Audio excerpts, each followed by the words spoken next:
Voilà. Bonsoir à tous. Ce soir, nous allons partager autour d'un texte de la parole de Dieu qui est somme toute assez court, mais dont on n'a pas souvent l'habitude de parler, surtout sur la fin du texte. On passe assez vite dessus en général. Le texte de Genèse chapitre 15, versets 18 à 21. Nous aurions pu lire tout le chapitre 15, mais pour faire plus court, nous allons lire que les derniers versets du chapitre, pardon. En ce jour-là, l'Éternel fit alliance avec Abraham et dit: Je donne ce pays à ta postérité, depuis le fleuve d'Égypte jusqu'au grand fleuve, au fleuve d'Euphrate, le pays des Kéniens, des Kénisiens, des Cadmoniens, des Étiens, des Phéréziens, des Réphaïm, des Amoréens, des Cananéens, des Girgasiens et des Jébusiens. En ce jour-là, c'est-à-dire que c'est le texte au préalable, chapitre 15, c'est quand Dieu fit alliance avec Abraham. Et il demanda à Abraham, on va le lire un peu plus loin, mais il demanda à Abraham de prendre des animaux, 3 animaux et 2 oiseaux, de les couper en deux, de les mettre l'un vis-à-vis de l'autre. Puis il s'est passé une nuit avec des rapaces qui sont venus, Abraham les a chassés, etc. Et Dieu est passé au milieu des animaux, fournaise ardente, et c'est après qu'il est dit: en ce jour-là, l'Éternel fit alliance avec Abraham et dit: je donne ce pays à ta postérité, etc., etc. Le premier mot qui va nous intéresser: en ce jour-là, l'Éternel fit alliance. Alliance, bérit, le sens primitif de ce mot signifie entre deux. On comprend bien le passage entre deux là. Donc ça signifie entre deux personnes, entre une alliance. Faire alliance, l'Éternel fit alliance, karat bérit. Karat bérit, ce qui veut dire couper entre deux. Donc ce n'est pas couper en deux. C'est surtout couper entre deux personnes qui font alliance. C'est une alliance forte qui est faite. Dans un document de Marie. Alors Marie, c'est un site archéologique datant du 3e siècle, pardon, 3e millénaire au 2e millénaire avant Jésus-Christ. C'était à l'époque, juste avant l'époque d'Abraham, puisque c'était les prédécesseurs de Ur, en Chaldée, où était Abraham. Et cette civilisation a été d'ailleurs détruite par la civilisation de Ur, en Chaldée.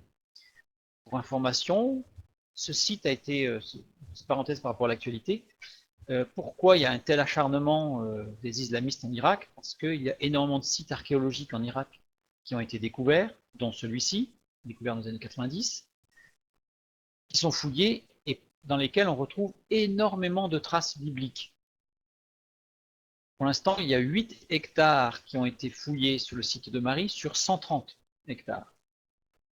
Les islamistes prenant le pouvoir sur toute cette région-là, cette région va être interdite aux fouilles, voire détruite.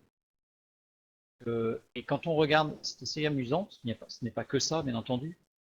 Quand on regarde l'avancée en Syrie, des islamistes en Irak, ce qui se passe, on se rend compte qu'énormément de sites archéologiques d'une première importance, on appelle ça, sont en train de tomber aux mains des islamistes, et curieusement, ils sont détruits. Je ferme la parenthèse sur l'actualité. C'est une autre lecture de l'actualité. En tout cas, dans cette époque juste avant Abraham, il est question de tuer un anon entre Birit, les Anéens et les gens de Didamaraz, afin d'établir la concorde entre eux, une alliance. On voit que c'était une habitude, c'est pas quelque chose tout d'un coup qui est sorti du chapeau. Tuer un anon entre Bérit, une expression désignant le rite de couper l'animal sacrifié entre les deux contractants. Donc en général, comme c'était une alliance de paix, l'animal était coupé en 2 parties égales afin que chacun ait la même partie, évidemment. Sinon, l'alliance n'était pas égale et ça ne marchait pas. C'est comme 2 personnes qui achètent cochon. Hein. Plus d'un demi-cochon, on ne va pas donner un petit morceau à l'un et tout le reste à l'autre. Partager entre deux. Donc là, c'était le sens du mot de couper l'animal entre deux. Il était coupé en 2, soit équitable. D'ailleurs, on retrouve dans Jérémie chapitre 34 au verset 18, quand il est dit: je livrerai les hommes qui ont violé mon alliance, qui n'ont pas observé les conditions du pacte qu'ils avaient fait devant moi, en coupant un veau en deux et en passant entre ses morceaux. Que Dieu parle là d'un autre pacte, d'une autre alliance qui a été faite avec des hommes. Cette alliance ne nous est pas rapportée dans la parole de Dieu, si ce n'est dans le livre de Jérémie. Et il est dit que ces hommes-là avaient coupé en deux un veau, et l'Éternel, et ils étaient passés entre deux dans signe d'alliance avec l'Éternel. Donc c'est quelque chose qui était courant à l'époque. Abraham n'a pas fait quelque chose de mystérieux et de tout à fait bizarre. Ce n'était pas un sacrifice. Non, ce n'était pas un sacrifice. D'ailleurs, quand on lit le texte dans Genèse chapitre 15, de la partie verset 7, on voit bien que Dieu lui a dit, prends une génisse, un bouc, une chèvre, un tourterelle et une colombe, qui décida de les couper en deux, etc., etc. Dieu qui lui a dit, fais ceci, c'est Abraham qui l'a fait. Ça a une importance, puisque chaque animal avait 3 ans, on en parlera juste après. Les animaux avaient 3 ans. Voilà, 9 à 17, justement, en coupant un gros morceau au milieu pour que ce soit plus rapide. Et l'Éternel lui dit, prends une génisse de 3 ans, une chèvre de 3 ans, un bélier de 3 ans, une tourterelle et une jeune colombe. Abraham prit ces animaux, les coupa par le milieu et mit chaque morceau l'un vis-à-vis de l'autre. Mais il ne partagea point les oiseaux. Quand le soleil fut couché, il eut une obscurité profonde, et voici, ce fut une fournaise fumante et des flammes passèrent entre les animaux partagés. Oui, Elena. Dans le sens longitudinal, la colonne vertébrale coupée en deux, puisqu'il fallait qu'ils soient égales de chaque côté, l'un vis-à-vis de l'autre. L'un vis-à-vis de l'autre, puisque c'était une alliance entre deux parties traitées d'égal à égal. C'est important parce que on voit que Dieu, dans son alliance avec nous, même s'il est le Dieu créateur tout-puissant, il nous traite d'égal. C'est-à-dire qu'en fait, on n'est pas des petits des moins que rien. Dieu nous traite non pas d'égal à égal avec Dieu, qui nous ne sommes pas Dieu, mais c'est une alliance équitable où il nous propose d'être, comme dit dans le Nouveau Testament, co-héritier de Christ, le Fils de Dieu, donc c'est-à-dire de faire partie de l'Église, de son corps, du corps de Christ, qui est intégrante. Non. Alors, quelques remarques avant d'entrer en profondeur dans le texte. On y lit, en ce jour-là, l'Éternel fit alliance avec Abraham et dit, je donne ce pays à ta postérité depuis le fleuve d'Égypte jusqu'au grand fleuve, au fleuve d'Euphrate. Remarquez que c'est Abraham et ce n'est pas Abraham. Parce que Abraham, c'est quand il y a eu toute une démarche, voilà, il a changé de nom, parce qu'il a changé de vie, Abraham, il a suivi Dieu pleinement, etc. C'est une marche dynamique, sanctification. C'est alors qu'il s'appelle Abraham. Dieu n'a pas attendu qu'Abraham soit Abraham pour faire alliance. C'est-à-dire que Dieu, avec nous, ne nous dit pas, quand tu seras parfait, je ferai alliance avec toi. Dieu nous propose une alliance telle que nous sommes. C'est important que le nom d'Abraham n'ait pas été changé dans ce texte. Ça montre bien que Dieu ne nous attend pas au-delà d'une certaine limite. Il dit, si jamais tu mérites, alors on pourra faire alliance. Il vient nous chercher là où nous sommes, dans l'état où nous sommes. Voilà. Remarque. Dieu n'attend pas que nous soyons parfaits. L'Éternel fit alliance. L'initiative est de Dieu. L'action, dans la conjugaison, elle est active. C'est l'Éternel le sujet. Donc c'est Dieu qui est venu faire alliance avec Abraham.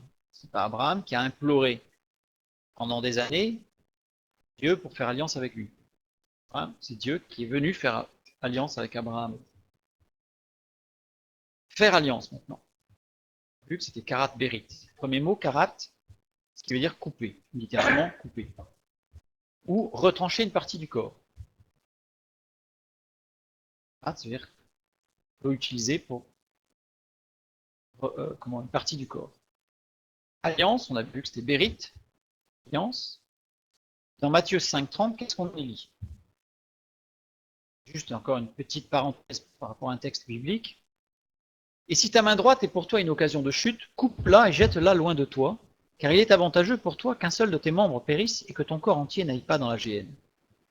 C'est un texte qui est bon, mal compris, voire incompris, ou alors on le laisse même de côté puisqu'on n'y comprend rien. Ça paraît pas logique d'aller se couper la main, le pied ou l'œil, dans le texte. dans le verset suivant. Regardons bien. Couper et kopto, en grec, signifie couper en deux parties. Couper en deux parties. Et ça veut dire aussi s'opposer à, se détacher d'eux. Et jette-la, exaireo, signifie enlever, extraire. Et ça vient de ek et de aireomai, le tout signifiant rejeter loin de ses préférences et de ses choix. Il est clair que dans le texte biblique, si on prend, alors on ne va pas l'étudier à fond, hein, c'est juste une sorte de petit clin d'œil par rapport à ce texte de Matthieu, de Jésus qui parle. En fait, si on reprend le texte de Matthieu 5, 30 et 31, il y a un lien direct avec cette alliance faite avec Abraham de Dieu. C'est-à-dire qu'en fait, il faut faire une alliance avec Dieu par rapport à ce qui est pour nous une occasion de chute. C'est-à-dire prendre une décision forte et se détacher complètement de ses préférences. On va le voir un peu plus loin, c'est très important. Il y a des choses où on peut séparer et faire la différence entre ce qui est mauvais et ce qui est bon. Et pour certaines choses, il faut s'en détacher complètement, même sans aller chercher à disséquer et à couper ce qui est bon de ce qui est peut-être moins bon. Dans le cas où on a une occasion de chute, il faut se séparer même de ses choix et de ses préférences. Ce qu'on appelle la sanctification, c'est-à-dire que ce sont des décisions fortes de suivre Christ et de se dire, là, je n'y vais plus, même s'il y a quelque chose qui est plaisant, ça va m'amener à des choses qui sont dangereuses, voire la chute, donc je n'y vais pas. Donc je n'y vais pas. Je ne vais pas aller flirter avec des limites. Contre l'alliance. Faire une alliance. Une alliance. On retrouve cette alliance divine dès le commencement. C'est-à-dire que l'alliance qui a été faite avec Abraham, en Genèse chapitre 15, on a pris Genèse chapitre 15, mais on aurait pu prendre l'alliance faite avec Noé aussi, chapitre 10. Ça a commencé. C'est la première fois que le mot alliance est employé. Eh bien, ce mot, cette alliance de Dieu, existe dès le commencement, dès la création du monde. Dans Genèse chapitre 1, verset 1, que lisons-nous? Nous lisons « Au commencement, Dieu créa ». Dire quelle est l'alliance là. Au commencement, Bereshit. Bereshit est composé d'une racine, enfin d'un mot, Esh au centre, Esh signifiant feu, désignant le Saint-Esprit, l'action du Saint-Esprit, l'action qui purifie. On connaît le symbole du feu pour le Saint-Esprit. Et on a Bérit de chaque côté, c'est-à-dire que le feu est au cœur de l'alliance. Ça, c'est le premier mot de la création.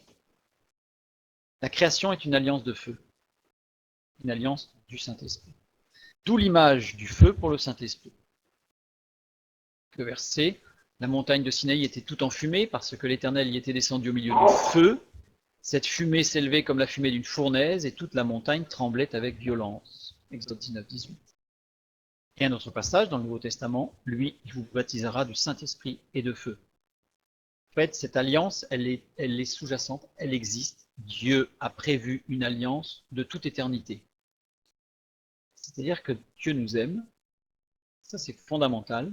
Comme on l'a vu, il n'a pas attendu qu'Abraham soit parfait, il n'attendra pas que nous soyons parfaits pour nous tendre la main, pour nous proposer cette alliance, qui se trouve, on va le voir quand Jésus-Christ, bien entendu, et il propose dès la fondation du monde. Dès la fondation du monde. Ce qui est intéressant, c'est que ce mot alliance, Bérit, en hébreu, peut se lire Borit. Parce que ce qu'il faut savoir, c'est que dans le texte biblique, il n'y avait pas de voyelles. Les voyelles ont été ajoutées au XVe siècle, par Sorette, afin de faciliter la lecture du texte biblique. Puisqu'en fait, c'est comme si nous, dans notre Bible, il n'y avait que les consonnes. On ne rend pas la chose facile. Donc les scribes, imaginez, connaissaient la Bible par cœur. Ils la cantilaient, ils la chantaient. D'où d'ailleurs cette image qu'on voyait souvent les Juifs qui, quand ils prient, en fait, qui se balancent. C'est parce que rythmiquement, en fait, ça leur permet de retrouver la cantillation, de retrouver le chant et du texte biblique. Donc Borit, c'est-à-dire nettoyer. Et au cœur de l'alliance de feu, au cœur depuis le commencement de ce que Dieu veut faire, c'est le Saint-Esprit au centre de l'alliance qui permet de nous rendre purs, de nettoyer. Rendre purs. Alors on ne va pas étudier tout ce qui s'est passé pour Abraham avec les animaux coupés en deux, parce qu'on a vu qu'il y a des rapaces qui sont venus, Abraham il a fallu qu'il les chasse, et en fait le feu est passé ensuite, et là il y a eu purification totale des carcasses animales, et tout a été rendu pur, et l'alliance a été validée. Donc c'est le feu du Saint-Esprit qui purifie. Si l'alliance, on perd tout le projet de Dieu depuis la création. Revenons à notre chapitre 15.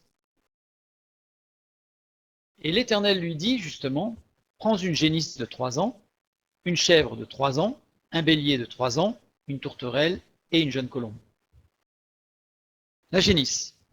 La génisse, dans la parole de Dieu, il n'y a que 2 passages où on parle d'une génisse, où Dieu demande de prendre une génisse particulièrement et non pas un taureau.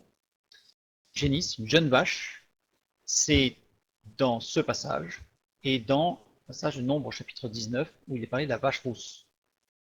Cette vache rousse, vous savez, qui devait être tuée au bord de l'eau, brûlée, les cendres devaient servir à la purification du peuple. Cette vache rousse a un rôle important dans tout l'Ancien Testament et aura un rôle à la fin des temps, puisqu'il est parlé de cette vache rousse, devra permettre de sanctifier le 3e temple, qui interviendra pendant la période de la fin des temps, période de la grande tribulation.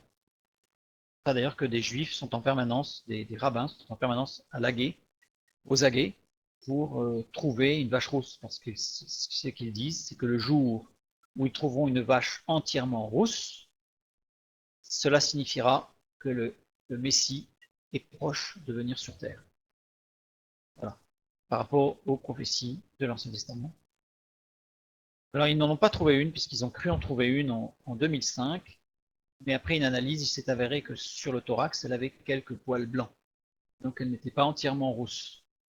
De ce fait, ce n'était pas encore l'heure du retour du Messie. Enfin, de la venue du Messie, puisque pour eux, ils attendent la première venue, non le retour, alors que si on regarde les prophéties du Nouveau Testament, il s'agira à ce moment-là du retour de Christ, de la parousie sur terre. Un vendredi soir, parce que c'est passionnant. C'est un texte qui est d'une manière prophétique, très détaillé, de l'œuvre de Christ sur terre pendant son ministère de 3 ans. Quand je vous dis qu'il a eu un ministère de 3 ans, vous avez l'explication pourquoi les animaux devaient avoir 3 ans. C'est-à-dire qu'en fait, ils devaient avoir 3 ans, comme les sacrifices d'ailleurs de la vache rousse, qui devait avoir 3 ans. Cette vache rousse doit avoir 3 ans, parce que 3 ans, c'est la pleine force de l'âge d'un animal. C'est un animal qui n'a pas été encore utilisé au labeur, qui est pur, qui est considéré pur, et donc c'est le temps du service complet, de l'aptitude au service. Donc voilà, donc la génisse, la vache rousse. La vache rousse, c'est toute l'œuvre prophétique de Jésus-Christ. Ensuite, c'est une chèvre. Chèvre, elle représente le pécheur non régénéré. Elle représente le pécheur non régénéré. Matthieu 25, 32. Le bélier joue un rôle important dans la consécration, c'est-à-dire que c'est le bélier, c'est le sacrifice du bélier qui permet de consacrer le souverain sacrificateur Aaron puis les fils d'Aaron. Exode 29 et Lévitique 8. C'est le bélier. Ensuite, on a la tourterelle qui sert à l'Holocauste. L'Holocauste, ici, on se rappelait que c'est le plus élevé de tous les sacrifices de l'Ancien Testament. C'est une offrande entièrement offerte sur l'autel comme une odeur agréable à l'Éternel. Hein? Et ensuite, une jeune colombe, image de la pureté et de l'innocence. Pourquoi une jeune? Puisque tous les animaux devaient... Alors, les animaux, on a vu que c'était 3 ans, donc c'est-à-dire que c'est considéré jeune. Et un oiseau devait être jeune, il n'y a pas d'âge, mais ça ne devait pas être une vieille carne. Forcément, ça devait être des beaux animaux en pleine force de l'âge. Dans la succession des animaux, on y voit une progression intéressante, à savoir que ça commence par la génisse. La génisse qui représente l'œuvre de Christ, sachant que c'est, une fois de plus, Dieu qui a fait le premier pas. L'alliance, c'est Dieu qui la propose. Donc Christ est venu sur terre mourir pour chacun de nous, pour tous. Ensuite, il nous parlait de la chèvre, il nous est parlé de la chèvre qui représente le pécheur non régénéré, peut venir à l'alliance. Le bélier qui parle de consécration, donc il y a une sorte de progression, d'ordre dans les animaux qui ont été donnés. Et Abraham est passé entre les animaux, signifiant ainsi toute la marche de la conversion. Et Abraham, il est passé entre les animaux coupés en deux. Et l'Éternel aussi. Dieu est passé après. Oui, il fallait passer entre les deux. Et ensuite, c'est l'holocauste, c'est le sacrifice, c'est l'offrande, une agréable odeur à l'Éternel, une fois qu'on a été consacré à Dieu, et l'image de la pureté et de l'innocence, puisque Dieu, Jésus-Christ, dans le sang de Christ, nous sommes rendus. C'est toute la marche de la conversion, de celui qui se convertit, au travers de cette description des animaux et de l'œuvre de Christ, qui a été réalisée pour chacun de nous. Donc c'est un passage prophétique de l'alliance non seulement réalisée avec Abraham, mais de l'alliance que Dieu voudra, proposera à chaque homme, chaque femme, plus tard, ce qui est aujourd'hui le cas. C'est accompli. Les deux animaux sont les animaux purs. Ce sont justement ces deux-là qui n'ont pas été coupés en deux. C'est-à-dire que les animaux purs n'ont pas été coupés en deux. Les autres animaux ont été coupés en deux. Les autres animaux ont été coupés en deux pour séparer, pour donner l'image de la séparation de ce qui est de Dieu, de ce qui n'est pas de Dieu. C'est vraiment, on va pas aller plus loin dans ce qui s'est passé là, mais c'est bien pour donner l'explication de ce qui s'est passé et surtout pour comprendre les paroles qui suivent. Puisque Dieu dit à Abraham, ensuite donne une promesse sur la terre promise. Cette promesse, elle est sous-tendue par justement cette alliance, l'alliance de Dieu avec Abraham. Cette alliance, on l'a vu, c'est une prophétie de l'alliance que Dieu veut faire avec chacun de nous. Alors, revenons à notre texte. Genèse chapitre 15, versets 18 à 21. Je le relis en entier. En ce jour-là, l'Éternel fit alliance avec Abraham et dit, je donne ce pays à ta postérité, depuis le fleuve d'Égypte jusqu'au grand fleuve, au fleuve d'Euphrate. Le pays des Kéniens, des Kénisiens, des Cadmoniens, des Étiens, des Phéréziens, des Réphaïm, des Amoréens, des Cananéens, des Girgasiens et des Jébusiens.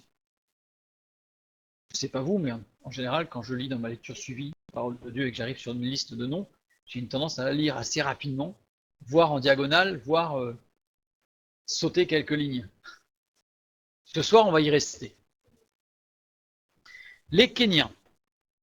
On va regarder chacun des peuples, puisqu'ils sont mentionnés, si la parole de Dieu, on a pris à repérer, hein. Rien n'est de trop dans la parole de Dieu, rien n'est inutile. Donc, si Dieu a mentionné tous ces peuples, ils sont particuliers. Kéniens, Kéni, le Kénien, alors c'est traduit par forgeron. C'est-à-dire que si on prend un dictionnaire biblique, on regarde Kénien, traduction forgeron. Forgeron, j'avoue que je n'ai pas compris pourquoi. Je l'ai mis, mais je n'ai pas compris pourquoi on nous donne forgeron. Parce que ça vient d'une racine, Kéni, qui est Caïn. Caïn qui signifie possession, le verbe posséder quelque chose. Il y a question du verbe posséder, du verbe avoir, posséder. Qui vient, oh là, une erreur sur mon flèche, Caïn vient du verbe kun, qui donne le sens d'immobilisation. Chanter un chant funèbre, se lamenter, pleurer. Point. Vient aussi, puisqu'en fait ce mot Caïn a deux sources, il vient du mot kun et du verbe kana, qui signifie acheter, posséder, créer, prendre, avoir, obtenir. On a vraiment l'idée de posséder quelque chose. Tout est lié dans ce mot au matérialisme. Ça veut dire que Dieu, dans son alliance de feu, puisqu'on a vu que c'était une alliance de feu avec l'Esprit Saint, nous délivre du matérialisme, nous protège du matérialisme. C'est-à-dire que la promesse que Dieu fait à Abraham, c'est qu'à partir du moment où Abraham marche dans l'alliance avec Dieu, Abraham ne succombera pas au matérialisme. D'ailleurs, on va le voir, on le sait, puisque dans le texte biblique, quand on voit ce qui s'est passé avec Lot, son neveu, Lot a sombré dans le matérialisme, Lot, il a vu ses intérêts matériels. Dans, si je vais à Sodome et Gomorre, là c'est une vallée qui est riche, j'aurai de grands, je vais pouvoir pour mon cheptel, etc., etc., faire des affaires. Abraham, lui, a choisi la montagne, le désertique, fait confiance à Dieu, il n'a pas sombré dans le matérialisme. On va voir qu'en fait, au travers de ces descriptions de chaque peuple, c'est une promesse sur toute notre vie chrétienne, sur la protection de Dieu, sur les engagements de Dieu à nous délivrer d'eux. En fait, on va être protégé du matérialisme, délivré du matérialisme. Ça, c'est le premier, les Kéniens. Deuxième, les Kénisiens. Kénisie, ce sont les descendants de Kénaz, ou ceux qui appartiennent, ceux qui, c'est eux, ceux qui appartiennent à Ken. Littéralement, c'est ce que ça veut dire, ceux qui appartiennent à Ken. Ken, c'est une racine primaire qui signifie tout ce qui est envahissant et véhément. C'est-à-dire que Dieu nous fait la promesse de nous délivrer de ce qui nous envahit. Je ne sais pas si vous avez déjà arrivé, quand on a soit des soucis, c'est très envahissant dans notre tête. En fait, on arrive à un moment donné, on asphyxie. Alors ça peut être des soucis, ça peut être, alors les soucis, ça peut être de tout ordre, ça peut être de tout ordre, ça peut être financier, ça peut être physique, ça peut être spirituel, ça peut être bon, émotionnel, etc. Dans tous les cas, c'est envahissant et ça nous asphyxie. Romains 7, 19. Et là, on retrouve un peu ce que dit l'apôtre Paul, car je ne fais pas le bien que je veux et je fais le mal que je ne veux pas. Là, on a bien une description de l'apôtre Paul qui a quelque chose qui est véhément, qui l'envahit et qui ne peut pas s'en débarrasser. Dieu nous fait cette promesse dans l'alliance, dans la marche avec Dieu, avec lui, que les peuplades, tout ça, ça va être éliminé. Alors, il faut quand même souligner que dans les promesses de Dieu, Dieu n'a jamais dit que ça sera éliminé du jour au lendemain. On voit bien tout au long des textes bibliques qu'il y a toute une démarche qui doit être logique avec le plan de Dieu, et que quand Josué, par exemple, est rentré dans la terre promise et a pris possession de la terre promise, à certains moments, il n'a pas respecté l'ordre que Dieu lui a donné. Ça s'est voué par des échecs, voire pire, par des choses, des entraves dans le pays d'Israël que l'on retrouve encore aujourd'hui. On va parler en particulier des Philistins, ça s'est arrivé jusqu'à David. David n'a pas chassé les Philistins contrairement à l'ordre de Dieu, les Philistins qui étaient exactement sur ce qu'on appelle aujourd'hui la bande de Gaza. Ça veut dire que si à l'époque David avait chassé les Philistins, aujourd'hui on ne serait pas où on en est actuellement. Donc voilà, donc ça il y a toute une démarche de vie chrétienne, de vie avec Christ, de sanctification, d'édification. Donc là on n'en est pas là, on est sur la promesse qui nous permet de voir avec espérance le but que Dieu nous assigne, que Dieu veut nous donner. Donc les Kénisiens, ça représente tout ce qui est envahissant et véhément.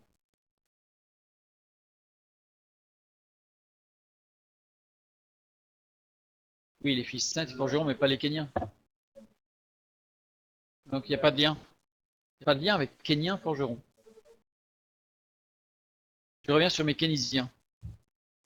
Donc Kénaz, donc on a dit que c'était les descendants de Kénaz.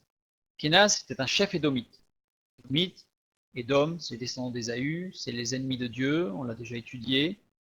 Ce sont représentent l'ennemi, l'ennemi juré de Dieu et du peuple de Dieu.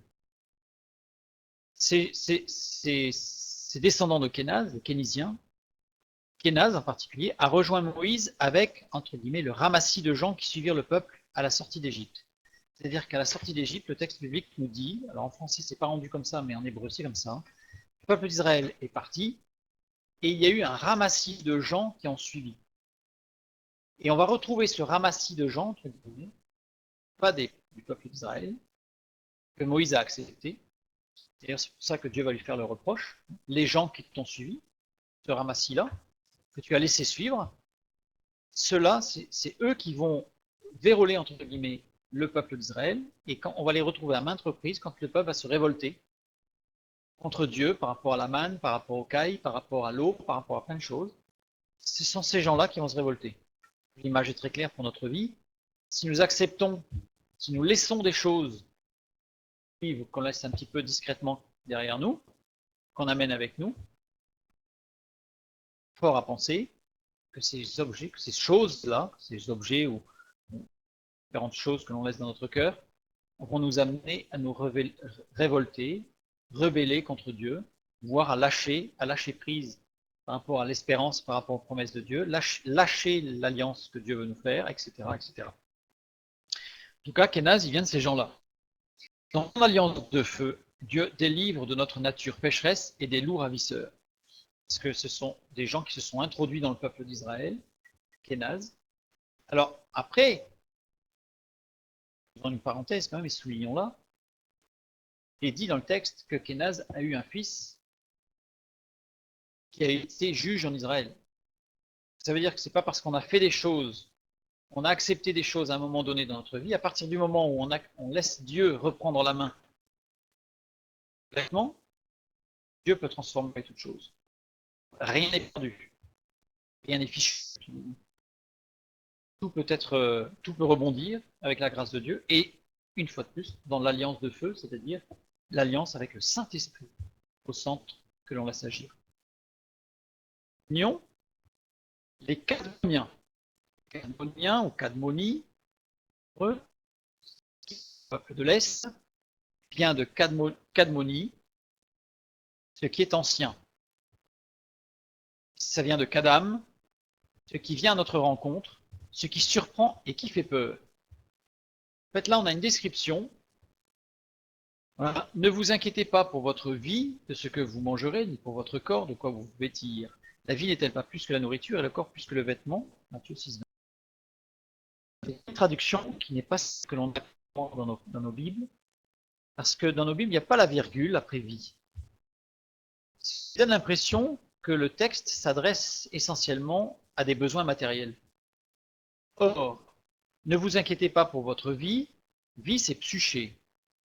Or, psyché ne représente pas le corps, mais représente le souffle de vie. C'est-à-dire que ça représente ce qui est notre intimité intérieure, ce qui fait que nous avons envie de vivre. Nous avons des buts d'existence, l'un des buts doit être d'aimer Dieu et de le servir, mais il y en a d'autres. Donc, ne vous inquiétez pas pour tous ces buts qui sont existentiels, fondamentaux, vrais, évidents. Ne vous inquiétez pas pour ça. Donc, ne pas s'inquiéter. Les cadmoniens représentent le stress par rapport au passé. C'est-à-dire qu'on peut se dire, ouais, mais moi j'ai raté ceci, j'ai raté cela, ou alors j'ai fait ceci qui m'entrave. L'apôtre Paul, quand il dit, j'ai prié plusieurs fois que Dieu écarte cette écharde que j'ai. Écharde, en fait. C'était quoi l'écharde? Certains disent, c'est en fait une maladie des yeux. Oui, parce que Paul avait une maladie des yeux et ses yeux suppuraient. De temps en temps, c'était douloureux, mais surtout très très difficile à voir. Parce qu'on a eu des yeux qui étaient extrêmement meurtris. C'est pas ça le problème. Quand on lit le texte biblique, c'est plutôt que c'est l'ennemi qui venait lui souffleter, qui disait, mais t'es qui toi, Paul? T'es qui toi, Paul, pour prêcher là? Toi qui as tué. Toi qui as tué des gens. Qui as torturé. Parce que quand il avait les lettres des chrétiens pour aller à Damas, si on prend le texte, c'était clair. C'est pour les mettre en prison, c'était pas pour leur faire des chatouilles. C'est-à-dire qu'en fait, c'était un tortionnaire. Régulièrement, l'ennemi venait lui souffleter en lui disant, mais t'es qui toi? T'es qui toi pour te permettre de parler de la grâce de Dieu? T'as vu ce que t'as fait toi? Bref, donc ça c'est tout le remords que l'on peut avoir, l'ennemi qui peut nous ressasser, nous ressortir des vieilles choses. Ça c'est terminé. Dans la grâce de Dieu, dans l'alliance avec Dieu, l'alliance de feu, du Saint-Esprit, ça c'est terminé. Et il y a l'avenir qui peut faire peur. Là on a ce qui surprend, ce qui fait peur, et ce qui vient à notre rencontre. C'est quelque chose qui nous vient devant dans le temps, c'est l'avenir, qui peut faire peur par rapport à notre vie. Eh bien la promesse de Dieu, elle est claire. Ne vous inquiétez pas pour votre vie. Tout, tout est accompli par rapport à ça. Dieu a fait cette promesse à Abraham par rapport aux Cadmoniens. Cela, ça sera aussi ton territoire. Donc ça, ils sont éliminés, ceux-là. Ils sont éliminés. Le feu, Dieu délivre des remords et de la peur du futur.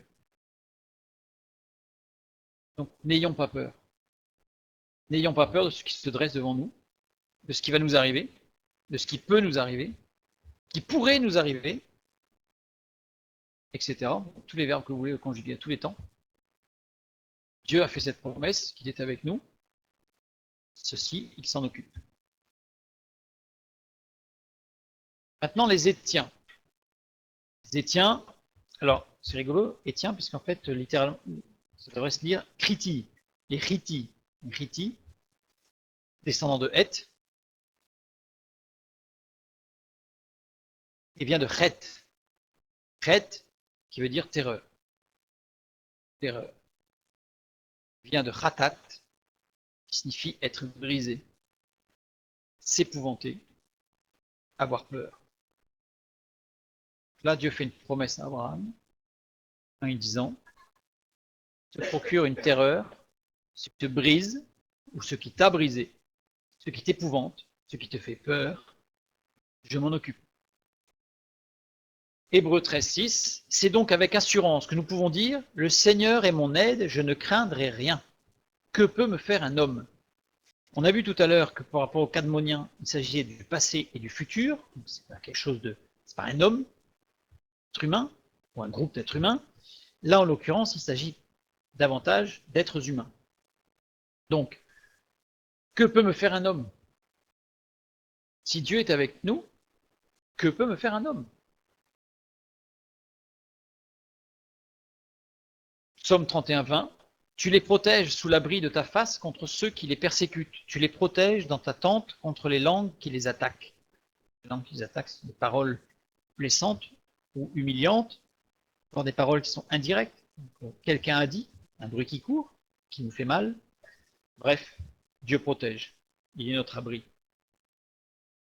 Dans son alliance de feu, Dieu délivre de ceux qui nous persécutent. Ceux qui nous font du mal, ceux qui nous ont fait du mal, ceux qui nous feront du mal, ceux qui se présentent pour nous dire je vais te faire du mal. Je ne sais pas si vous êtes déjà arrivé, moi ça m'est déjà arrivé à plusieurs reprises, des gens qui se sont présentés en disant je vais te détruire. Il faut rester dans la grâce de Dieu. Dieu qui protège, c'est Dieu notre appui, c'est Dieu notre abri, c'est Dieu notre forteresse. Imaginez une forteresse. Jour venu. Restons assurés cette promesse de Dieu, Genèse 15, 18 à 21, puisqu'il est bien dit à Abraham, à ta postérité. Or, Jésus a bien dit que la postérité d'Abraham, ceux qui croient en lui, donc nous sommes de la postérité d'Abraham, donc cette promesse, elle est pour nous. Elle est pour nous. Je continue. Les Phérésiens. Les Phérésiens. Périsie, littéralement, appartenant à un village. Vient de Pérasie, qui veut dire sans muraille. Qui n'ont pas de muraille, pas de protection. Il vient de Paraz, se décider.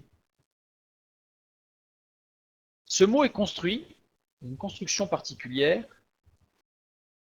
Rentrer un peu dans le détail. Racine primaire, P-Reish, ici, les deux premières lettres, P-Reish, qui signifie cette racine, elle désigne tous les mots qui sont formés par cette racine, ont le sens de remplacement de l'activité intérieure par l'activité extérieure. On remplace quelque chose qui est intérieur par quelque chose qui est extérieur. Et la lettre Zaïn indique un but. Pas qu'on extériorise. Parce qu'extérioriser, ça veut dire qu'on a quelque chose à l'intérieur que l'on montre à l'extérieur. Là, on remplace l'activité intérieure, par exemple la prière intérieure, par des bonnes œuvres. Je sais pas. Voilà, c'est l'activisme. Dans son alliance de feu, Dieu devient notre muraille et nous protège de l'activisme. L'activisme qui est un piège, puisque aujourd'hui, beaucoup de gens, pour éviter de penser, de réfléchir à leur vie, se sont enfoncés dans l'activisme, ils travaillent, ils n'arrêtent pas, ils font des tas d'activités, pas forcément que le travail, ils font des tas d'activités pour leur éviter d'avoir à se retrouver confrontés à des questions existentielles. Tu nous dis que ça, Dieu devient notre muraille, hein, et deuxièmement, ça, non. Dieu veut nous protéger ou nous délivrer, hein, parce que c'est dans les deux sens, hein, délivrer ou nous protéger, cet activisme afin que l'on puisse se retrouver avec lui, en lui, par lui, pour lui, en toute paix et tranquillité. Réphaïm. Les Réphaïm, littéralement, ça on l'a bien vu quand on a étudié les géants affrontés par David, Réphaïm qui ont besoin de guérison, ceux qui ont besoin de guérison. Vient de Rapha, Rapha qui veut dire rendre salubre. Rendre salubre, c'est-à-dire que guérir en fait. Les enfants de Rapha étaient des géants. Tous des géants. Les enfants de Rapha, tous des géants. Étymologiquement, Rapha, c'est après la traduction de qui s'appelle Aquila de Sinope, ceux qui veulent des références.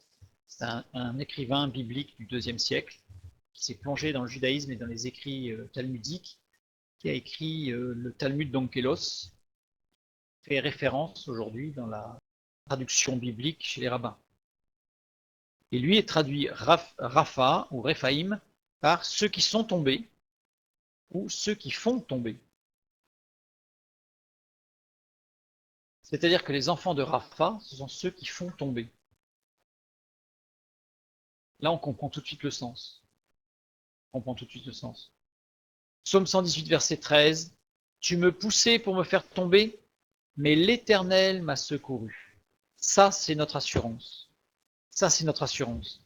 Et d'ailleurs, le verbe secouru, asar, en hébreu, c'est l'Éternel est mon appui, l'Éternel est mon protecteur, cette muraille protectrice, le rocher. Dans son alliance de feu, Dieu donne la victoire sur nos géants, sur les géants. On a des choses souvent dans nos vies qui sont des géants, c'est-à-dire infranchissables.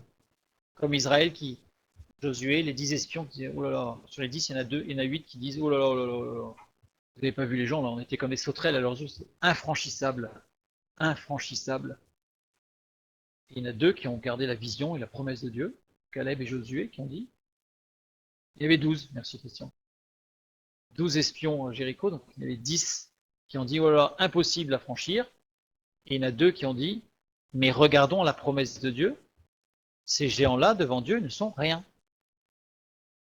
N'oublions jamais que Satan est le maître du mensonge. Satan est l'illusionniste par excellence. Il n'a, dans bien des cas, on va dire dans presque tous, il a la seule puissance qu'il a, c'est celle que nous lui accordons en croyant dans ce qu'il nous fait croire. C'est-à-dire que Satan n'a de puissance, nous en tant qu'enfants de Dieu, hein, dans l'alliance de feu, dans l'alliance du Saint-Esprit, il n'a de puissance que ce qu'on lui accorde en croyant ses illusions ou ses mensonges. À partir du moment où il nous fait croire qu'on est face à quelque chose d'infranchissable, un géant, si on a la foi pour dire Seigneur, devant ce géant, je tremble, j'ai peur, ce qui est logique, mais je sais que ta promesse est certaine, que devant toi ce géant n'est plus, Satan n'a aucune puissance, aucune prise sur nous. C'est un illusionniste hors pair, le maître du mensonge, le père du mensonge. Et il protège de la chute. Parce que justement, Dieu nous donne la victoire sur ces géants qui font tomber, et il nous protège de la chute. Il faut rester dans l'alliance de feu, l'alliance du Saint-Esprit, dont le Saint-Esprit est au centre. Et comme on l'a vu au début, il ne faut pas hésiter à couper. Il ne faut pas hésiter, parfois certaines activités ou certaines choses que l'on aime, parce qu'on a des goûts, si on sait que ça nous amène sur un terrain glissant, et si on sait que ça nous amène dans des doutes ou dans des choses qui vont nous faire tomber, ou qui en ont fait tomber, que celui qui est debout prenne garde de tomber. Reculons. Vous savez, la fuite n'est pas forcément une preuve de faiblesse. Joseph, devant les avances de la femme de Potiphar, a fui. Et il a fui nu. La honte. La honte. Il aurait pu se dire, non, moi je suis fort. Moi je suis fort, je vais dire non jusqu'au bout. Non, le terrain était dangereux. Il a fui. N'ayons pas peur. Restons dans la présence de Dieu. Gardons confiance en Dieu dans l'alliance du Saint-Esprit. On continue. Les Amoréens maintenant. Émorie. traduit par montagnard. Traduit par montagnard. Ou les 10 heures. C'est-à-dire que c'est pas très français ça, mais c'est la traduction qui correspond bien. Les 10 heures, ceux qui parlent beaucoup. Hein. Alors on peut mettre dans ça, on peut mettre les 10 heures de bonne aventure, on peut mettre plein de choses. Hein. Ils nous font croire à monts et merveilles là. Voilà. Les 10 heures. Vient de Amar. Amar veut dire parler, s'enorgueillir. Là, on a vraiment le profil type de ceux qui parlent, de ceux qui enrobent, de ceux qui manipulent, de ceux qui trompent, etc. En général, ce sont des gens qui sont très, très fiers d'eux, qui sont très, très imbus de leur personne, qui s'orgueillissent facilement. C'est la racine du mot. Faire dire, faire promettre. Il y a des gens qui sont forts pour nous faire dire des choses qu'on n'avait pas envie de dire au départ. Une fois qu'on l'a dit, on se dit zut, on l'a dit. Emory, construit d'une façon aussi particulière, on va regarder, avec une racine, Memreich, donc les deux Memreich, au centre du mot, on a révolte, rébellion, et Ai, l'extrême, force. Ce sont des gens qui, en général, ont leur force dans la révolte et la rébellion. Vous avez des gens qui sont révoltés contre Dieu, et de ça, ils puisent une force terrible. Ils puisent une force terrible dans la révolte à Dieu. Ceux dont la force est dans la révolte. On a aussi parfois des circonstances dans nos existences, des accidents, la perte d'être cher, qu'on ne comprend pas et qui peuvent nous amener à la révolte. À la révolte contre Dieu. Et là, on va trouver une force décuplée et on va se révolter contre Dieu. Alors, ça peut s'exprimer de différentes manières. Aux yeux des autres, ça peut ne pas se voir. On peut rester, entre guillemets, soft. Mais cette révolte, elle est à l'intérieur. Et là, on n'est plus d'ailleurs dans une alliance de feu, puisque le Saint-Esprit n'est plus dans la révolte, il n'est pas dans la révolte, le Saint-Esprit. Et là, on change, on n'est plus dans l'alliance de Dieu. Donc voilà, donc ça, construction. Deuxième construction, on a Aleph Meim, les deux premières lettres, source intérieure, et les deux dernières lettres, après Shiod, floutent la vision. C'est quelque chose qui rend la vision floue. C'est une vision de l'esprit, pas les yeux, pas matériel.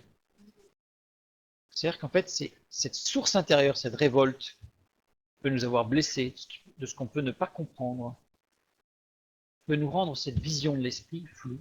En fait, on y perd le but de Dieu, on ne voit plus les promesses de Dieu, tout devient flou, il n'y a plus aucune netteté. L'espérance qu'on avait, qui était forte, qui nous donnait la joie, qui nous donnait cet empressement, cette vivacité pour avancer, eh bien on l'a plus. On l'a plus. On perd de la vision de Dieu. Dans son alliance de feu, Dieu protège de la révolte, guérit de la révolte, délivre de la révolte, et permet de pardonner, parfois comprendre, pas toujours. Elle permet de passer outre et de retrouver la paix avec lui. Et il permet de garder sa vision, bien entendu. Sa vision. Les Cananéens, c'était des marchands. Vient de Canaan, ceux qui trafiquent, terre basse aussi, d'en bas. Oui, ceux qui trafiquent, c'est mieux qu'UENT. Hein. Au départ, j'avais mis que trafic, bref. Merci, il faudrait que je corrige. Et Canaan vient de Cana, Cana qui signifie être humilié, être sous un joug, être dans la confusion. Vous n'êtes jamais arrivé d'être dans la confusion. Tu as des soucis, des difficultés, ou tu dis mais zut, il faut que je fasse quoi maintenant? Quelle orientation dois-je prendre? Psaume 22,5, ils criaient à toi et ils étaient sauvés. Ils se confiaient en toi et ils n'étaient point confus. On retrouve cette confusion. Bouche qui veut dire honteux, déconcerté, désappointé. Ils n'étaient plus désappointés, ils n'étaient plus déconcertés. parce qu'ils se confiaient en Dieu. Il n'est pas dit, crier à toi, ils étaient sauvés, mais il n'est pas dit, et ils comprirent la situation et ils savaient que faire. Ils se confiaient en toi. C'est-à-dire, parfois, dans des situations, faisons confiance, on ne voit pas, mais lui, il voit. Restons dans l'alliance de feu. Et dans certaines circonstances, il vaut peut-être mieux pas voir. Parce que si on voyait tous les dangers qui nous entourent, on attraperait peur. Avançons avec foi dans le chemin que Dieu nous a tracé, et ainsi nous éviterons tous les pièges. Nous éviterons tous les pièges. Quiconque croit en lui ne sera point confus. Romains 10, 11. C'est une reprise, je l'ai pris ce verset parce que c'est une reprise de Psaume 22, 5. C'est l'apôtre Paul qui dit, il est écrit, quiconque croit en lui ne sera point confus. Il reprend les versets de l'Ancien Testament, mais cette fois-ci avec un mot grec, kataïchuno, qui signifie, ils ne seront point trompés, déshonorés, et ils ne seront point déçus dans leur espérance. Quiconque croit en Christ, se confie en Christ, ne sera pas ni trompé par qui? Par soi ou par les hommes. Il ne sera pas déshonoré, et il ne sera pas déçu dans son espérance. Restons dans cette alliance de feu. Dans l'alliance de feu, Dieu procure l'harmonie et l'assurance qui ne trompent pas. Nous resterons en harmonie avec nous-mêmes, à l'intérieur, dans la paix de Dieu. L'avant-dernier, le Girgasien, les Girgasiens. Girgashi. Girgashi signifie sur un sol argileux, mou. Tout à fait ce qui se passe. La construction du mot. Racine, Gimel Reish, qui veut dire égocentrisme, ou qui veut dire aussi une tour. C'est comme la tour où on mettait les prisonniers tout en haut, c'est une tour d'isolement. En fait. Pas une fortification, c'est une tour d'isolement. Donc égocentrisme. Et la deuxième racine, ce qui se compacte. Ce qui amène à se replier sur soi. Un égocentrisme et on se replie sur soi. On tourne en rond. Deuxième construction, Gimel Yod, ce qui se voit, et Reish Gimel, les émotions, tout ce qui est émotionnel, qui remplace l'action de l'esprit par l'émotivité. Là aussi, Dieu nous protège, Dieu nous fait la promesse, soit d'une délivrance, soit d'une protection. Et une troisième construction, Gimel, la lettre Gimel désigne, signifie, symbolise tout ce qui est non spirituel, tout ce qui est charnel. Deuxième racine, Reish Gimel, émotionnel, une fois de plus, et Shin Yod, le mérite. Le mérite. C'est-à-dire qu'on a l'impression de mériter quelque chose. Je ne sais pas si vous êtes déjà arrivé d'avoir des gens comme ça, mais plus ils pleurent, plus ils ont l'impression qu'ils vont mériter les grâces de Dieu. Non, ça ne marche pas comme ça. Ça ne marche pas comme ça. On rejoint sur l'émotivité. Dans son alliance de feu, Dieu donne une vraie croissance et nous garde de nos émotions. Les émotions peuvent être trompeuses. On garde. Mais dans l'alliance de feu, les promesses de Dieu sont certaines. Et enfin, les Jébusiens, Yéboussi, qui sont devenus d'ailleurs Yébouz, qui est devenu Jérusalem, hein, foulés aux pieds, battus. Construction du mot, Yod Beit, veut dire les cris, les hurlements, les cris, et Samek Yod, ce qui est charnel. C'est l'autosuggestion. En fait, c'est je fais des films dans la tête. Ouais. Et là, on a Jérémie 7,4, un verset vraiment typique. Cessez de vous fier à ces paroles trompeuses. Voici le temple de l'Éternel, voici le temple de l'Éternel, oui, ici le temple de l'Éternel, style de la méthode de la confession codique. Ça n'amène à rien. À rien. Tu dis, je suis riche, je me suis enrichi, je n'ai besoin de rien, et tu ne sais pas que tu es malheureux, misérable, pauvre, aveugle et nu. C'est l'autosuggestion, c'est se trompe soi-même. Promesse de Dieu à Abraham et à sa postérité, c'est-à-dire nous, en Christ, dans l'alliance de feu, dans l'alliance du Saint-Esprit. Nous savons que nous sommes protégés d'une telle attitude. Dans son alliance de feu, Dieu donne son Esprit Saint qui est rempli de vraie joie et d'assurance. Il n'y a pas besoin de s'autosuggestionner. il n'y a pas besoin de se dire mais si tout va bien, mais si tout va bien, mais si tout va bien, puisque dans la foi, dans la confiance en Dieu, on retrouve la paix. On trouve la paix et l'assurance par rapport à tout ce qu'on a vu tout à l'heure, c'est-à-dire le passé, le futur, les attaques de l'ennemi, les attaques des autres, nos émotions, nos désirs. Bref, Dieu nous fait une promesse extrêmement vaste mais précise sur les délivrances qu'il nous accorde, les protections qu'il nous accorde. Ça, c'est un sujet de joie, de louange, de paix, puisque dans l'alliance de feu, avec le Saint-Esprit au cœur de cette alliance, nous sommes dans le projet de Dieu dès le commencement, et nous retrouvons cette dynamique du projet de Dieu du commencement, la construction avec lui. Je finis par Matthieu 26, 28, Christ qui dit « Car ceci est mon sang, le sang de l'alliance, qui est répandu pour plusieurs pour la rémission des péchés. » On a vu que dans cette promesse, dans cette alliance prophétique avec Abraham, il y a eu le sang versé parce que les animaux coupaient en deux. On a vu que dans la progression de ces animaux, c'était l'œuvre de Christ et toute la vie chrétienne d'une conversion et de la marche avec lui jusqu'à la pureté de la colombe par le Saint-Esprit. Eh bien, Jésus-Christ a pu dire tout est accompli, puisqu'il peut dire ceci est mon sang, le sang de l'alliance, cette fameuse alliance, diatheke en grec, qui reprend Bérite, le sang de l'alliance qui est répandu pour plusieurs, pour tous, pour la rémission des péchés. En Christ, nous avons accès à toutes ces promesses. À toutes ces promesses. Amen.